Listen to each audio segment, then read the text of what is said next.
Bioshock Infinite, the third of the Bioshock series. And what a game!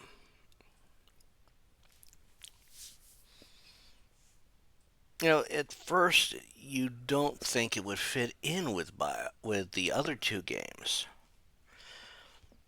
as 1 and 2 took place in Rapture, a city under the sea. And this one takes place in a city floating in the sky, a city called Columbia.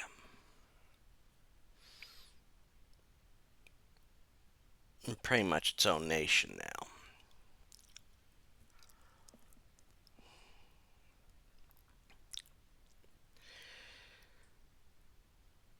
It is an interesting story. Probably pushes buttons now.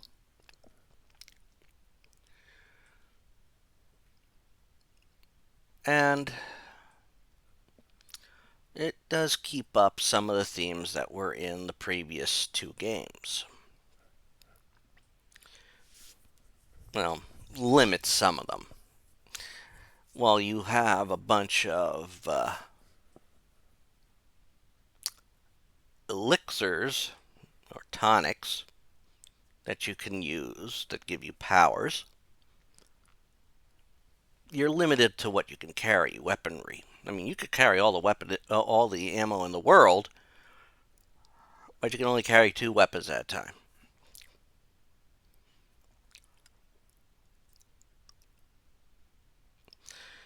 Well, this game focuses around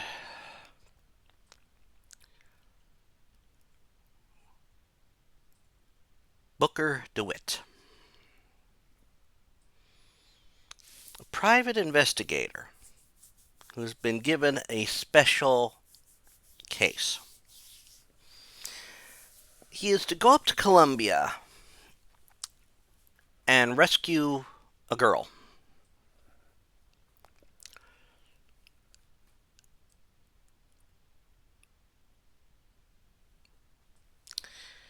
This is to pay back a debt.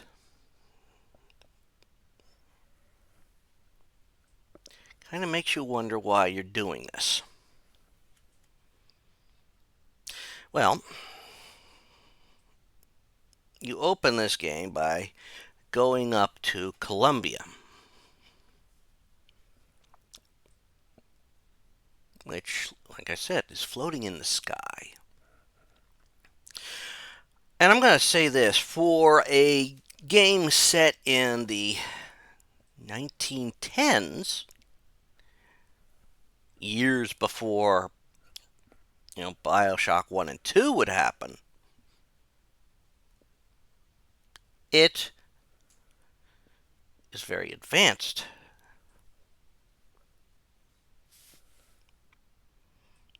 You see, the people that went up to Columbia, did it so for a better life, as they were also followers of a man named Zechariah Comstock.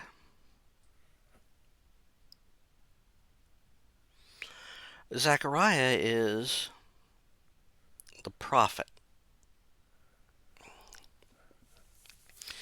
His followers sort of live in fear. Live in fear of the false prophet.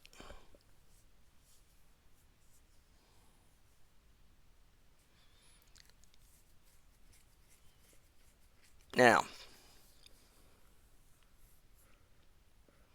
of course, you arrive during a celebration. Of course, you're told not to make a spectacle of yourself.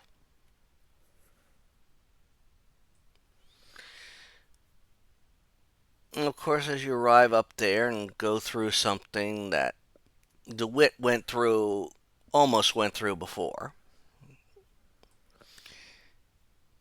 we make our way to a festival and end up somehow winning the lucky throw.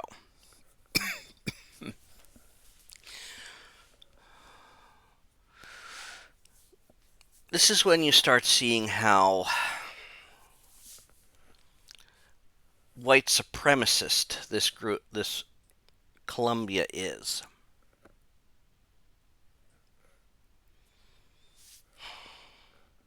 You learn about a resistance group amongst them called the Vox Populi.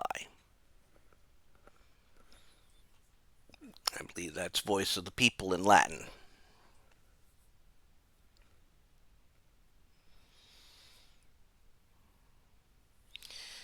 Of course, what you are at there is you've won the chance to strike at a wrong.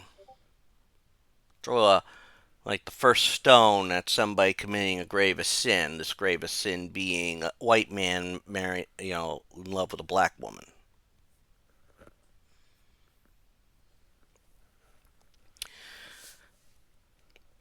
I'm using terms more for the day, and I'm going to say this: as I grew up, I ran into my fair share and played with,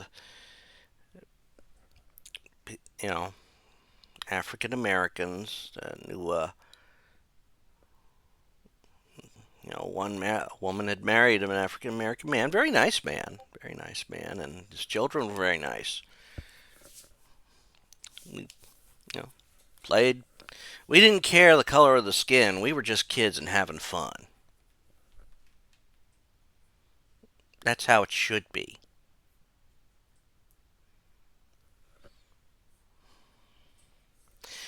Well, as Booker wins the chance to throw, you may choose to throw it at the people they want you to throw it at, or throw it at the barker.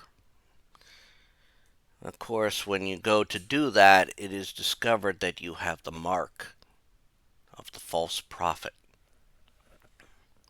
the one who may try to lead the lamb astray, the lamb being the girl.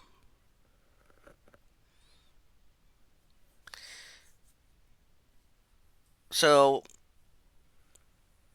you are working to get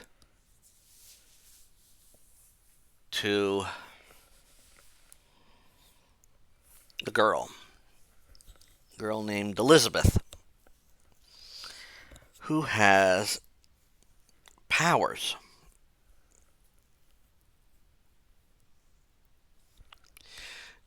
And she's kept in a tower, a location called, I believe, Monument Island. So now, being marked as this false prophet, and everybody's going to be coming after you, unless they sympathize with the Vox Populi, you have to make your way to her. You're also getting tonics and tools you'll need. Special little fun weapon that can also allow you to ride along the rails, because that's the only way you can get through things is you ride these rails, or in a vehicle that these, and of course these places are supposed to shift about too. Well,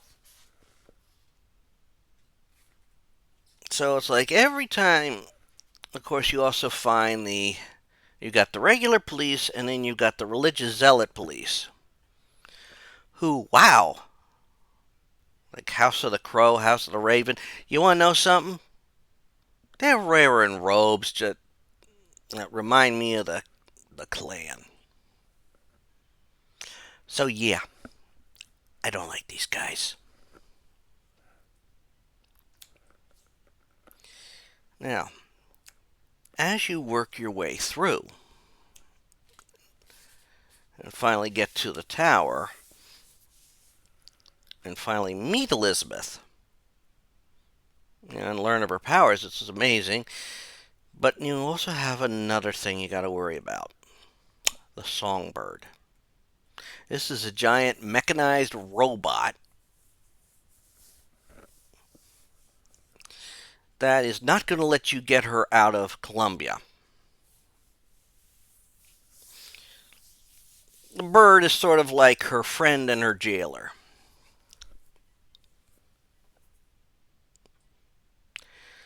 Well,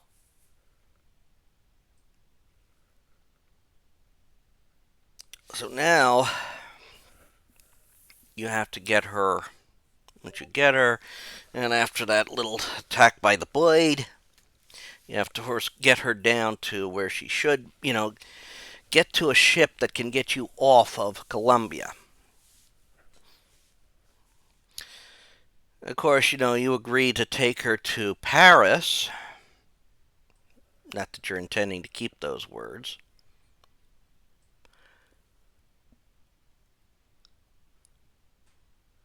But she sort of finds out quick enough, even if she distrusts you at times, that, well, you may not be 100% trustworthy in her eyes, but at least you're a lot kinder than the people trying to, trying to take her back by force.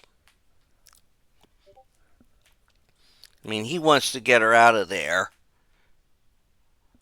They just want to lock her back up in the tower so Comstock can use her as his prodigy.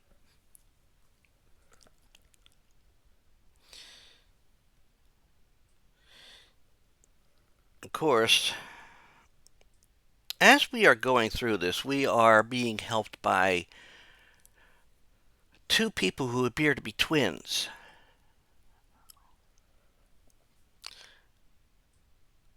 Which is a good precept, but what they actually are the same is basically the same person but from different timelines.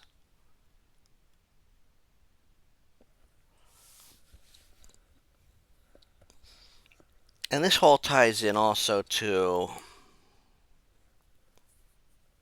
Elizabeth's powers. It's like she can bring other timelines into reality or open tears between timelines, which makes things even trickier. I mean, during our attempt to escape with her, we sort of lose the airship to Daisy Fitzroy, who leads the Vox Populi. Of course, she wants to bring Comstock down, too. I mean, let's face it. Comstock's wife died. Mainly because she could no longer live with a lie. She's dead. Whether she took her own life or she was killed by Comstock is never really told. Or it is told, and I just didn't notice it. It happens. And so, well, we need a believable scapegoat. Daisy Fitzroy, African American, of African descent. Yep, she did it. Which sort of gives birth to the Vox Populi. Now, she'll help you if you can get her arms. And she'll give you the ship back if you can get her arms. Well, when you go into Pinkerton's area,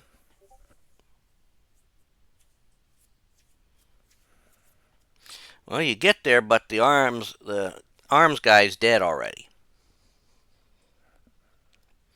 Except, well, this is where you start learning about traveling between the timelines. Pardon. And so, we jump through the timelines. Find the man alive. But now we're finding ourselves in another timeline where the Vox have already started their attack.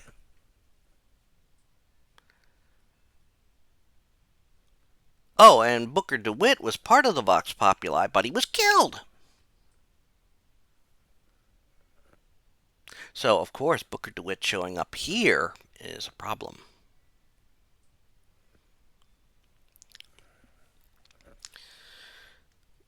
Of course, we still need to get to Comstock to stop him, but now we have to deal with the Vox Populi going up against us as well as the regular groups, so boy, are we screwed.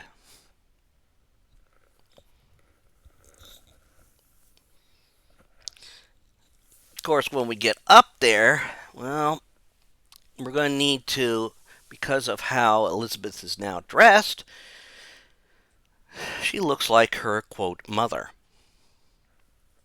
Of course, the only way to get access in the system thinking her mother, well, we have to go to Lady Comstock's grave. And oh, guess what? We could somehow now have a very pissed off spirit or siren running about who does not like Elizabeth one bit.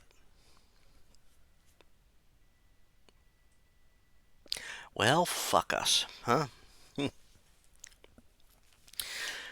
after we unlock key information which reveals to Elizabeth that she was not the daughter of Lady Comstock, nor is she the biological daughter of Zachariah Comstock, it raises questions.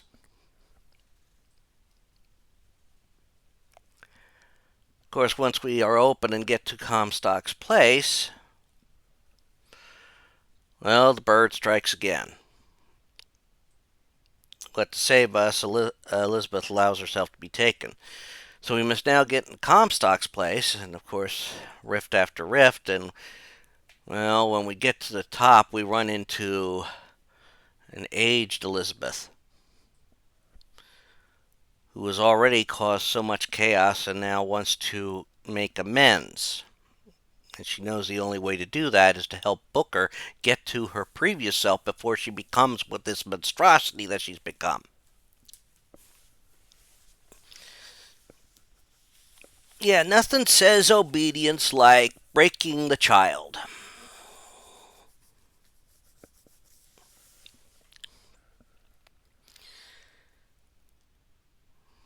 And that's, once we do that, and we have to get aboard the airship now to stop Comstock.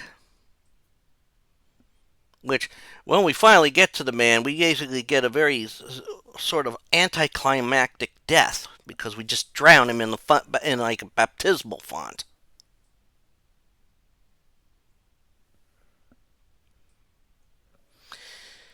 But we still got the problem. Elizabeth's powers are still being hindered, but we now have the bird on our side. Oh, and of course, the Vox Populi want to destroy the ship that we're on. Even though we want to ram it into the damn statue to shut off the damn dampener for her power, Elizabeth's powers. So yeah, your epic final battle is basically protecting the energy source of this ship, while fending off Vox Populi and all their forces. About the only thankful thing on that is that we don't have any of these really big, heavy lugs, I think it's a helping hand or something, or a handyman, or one of these siren head type things. Not the giant, 40-foot tall siren head. No, a guy with a siren sort of device on his head to, alert all the people, hey, attack this man. I expect a lot more of those things after seeing all the promotional stuff for this over the years.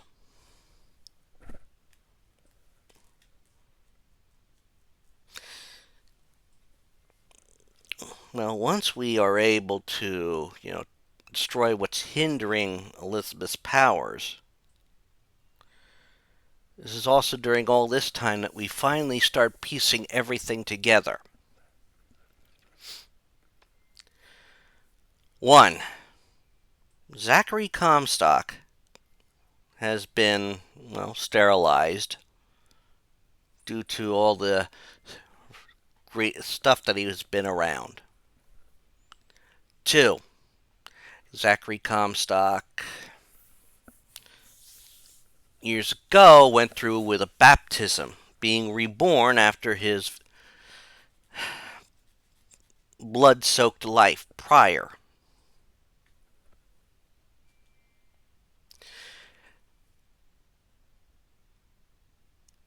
Three, Booker DeWitt had almost gone through a baptismal and religious rebirth, but chickened out of it at the last minute. Booker DeWitt did manage to have a child. I believe the mother probably died in birth, giving birth.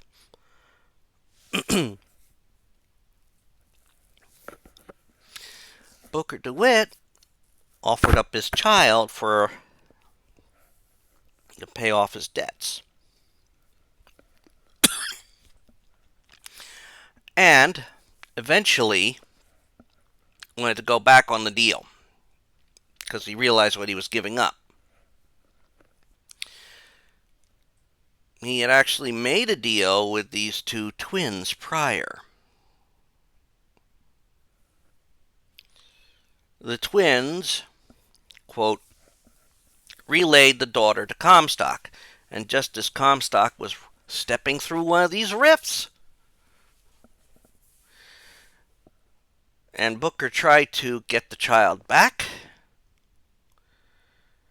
the only thing that didn't make it through the portal when it closed was the child's pinky finger. Booker DeWitt gave up his daughter.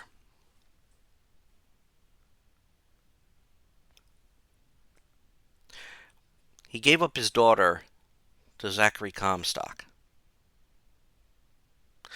who at a key moment decided to go through a baptism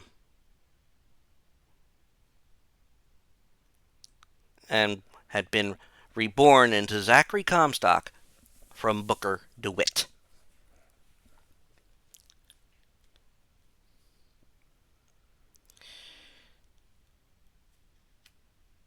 See, in the end, we get to see all these points of how they're being created.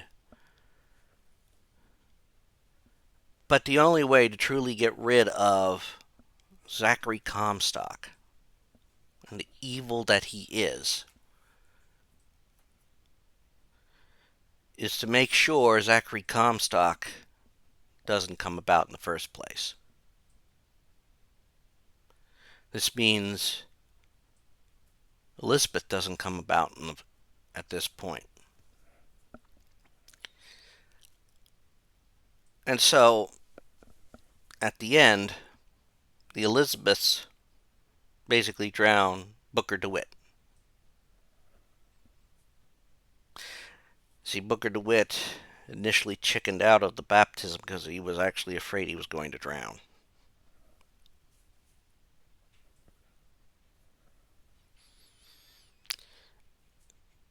It is a poetic ending, and story-wise, it's amazingly complex.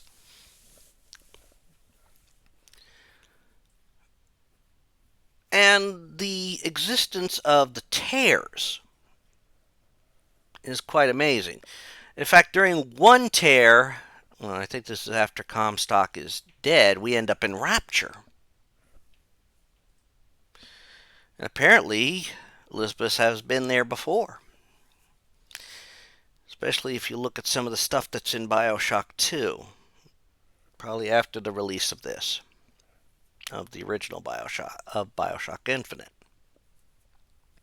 And a remaster, most likely. Or it's hinted at with the DLC for Bioshock 2. And I think Bioshock Infinite too. We are in... I mean, if you go through... As you're going through Columbia, you're running into various riffs. Hell, I came across one, I'm hearing Cyndi Lauper.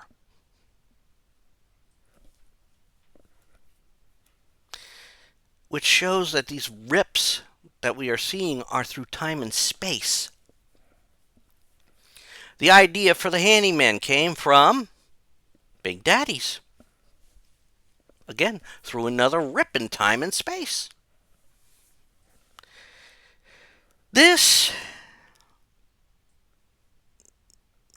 makes an interesting twist for the Bioshock series.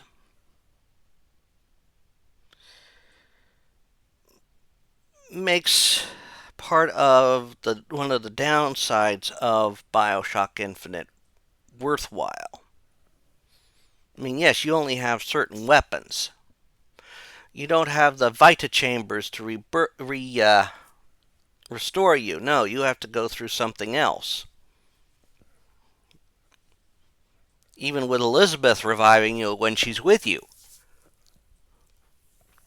Having Elizabeth around gives you some interesting little things to do.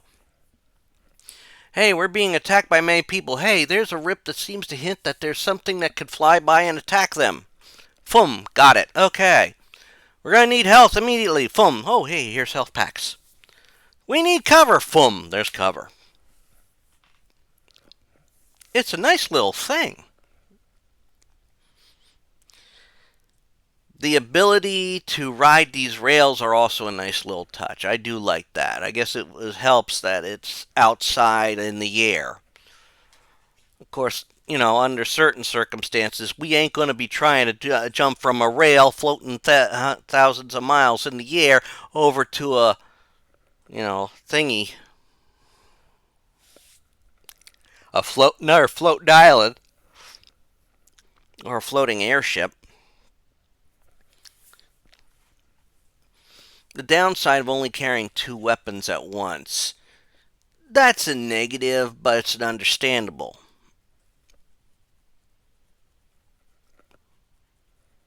I mean, it was a little bit unrealistic. But in the first game, you could still do it. Yeah, fair point. You can build up your weapons. You can build up your vigors, because they call them vigors instead of plasmids. You can build everything up and still come out ahead. Elizabeth picking locks is a great little thing, too. I like that. Hey, got a lock you can pick. Okay. This one's not even a challenge. I mean, how does a girl learn how to lockpick? Well, if you got a lot of free time in your hand and stuck in a tower, what else you gonna do? You can only read all your books. You can only read all your books. How many times? Uh, it's a shame though. When Elizabeth wants to get away from there, she wants to go to Paris.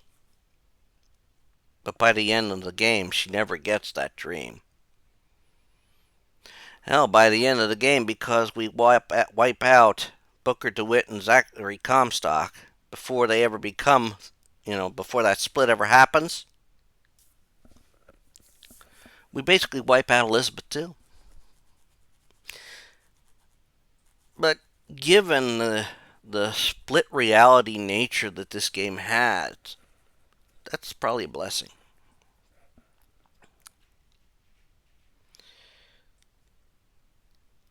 I mean, the only thing I didn't necessarily like about this game was the whole white supremacy religious angle that it took. Of course, I suppose this is just to make sure you don't sympathize with the main bad guy.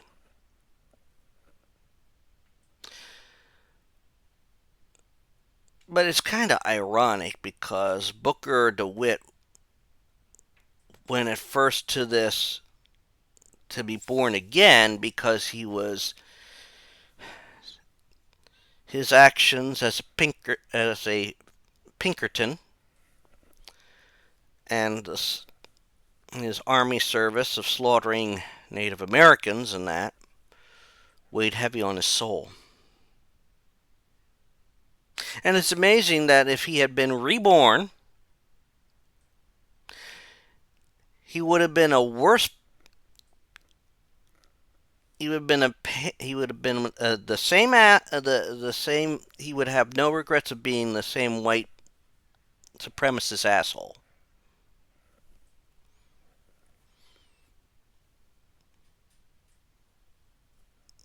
It's overall Infinite is a decent game. It's probably best it ended on this note. I mean, when you see some of the things that got highlighted for this, I'm sort of, sad that, certain things weren't there more, but, well, the Patriot mech robots, those were disturbing.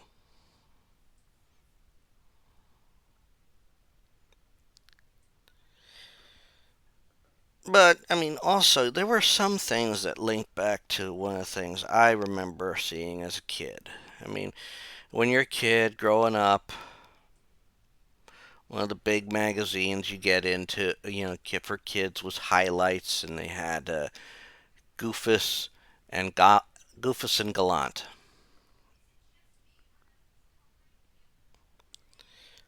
where Gallant would show you what you should do, and Goofus would be doing what you shouldn't do. So seeing a slight representation of that in this time in this game was a slight laugh.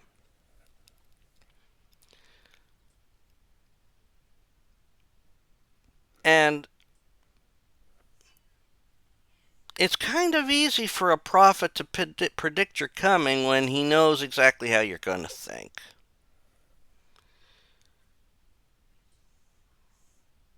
But, you know, decent game. If you want to play the game to play through the whole series, go ahead and do that.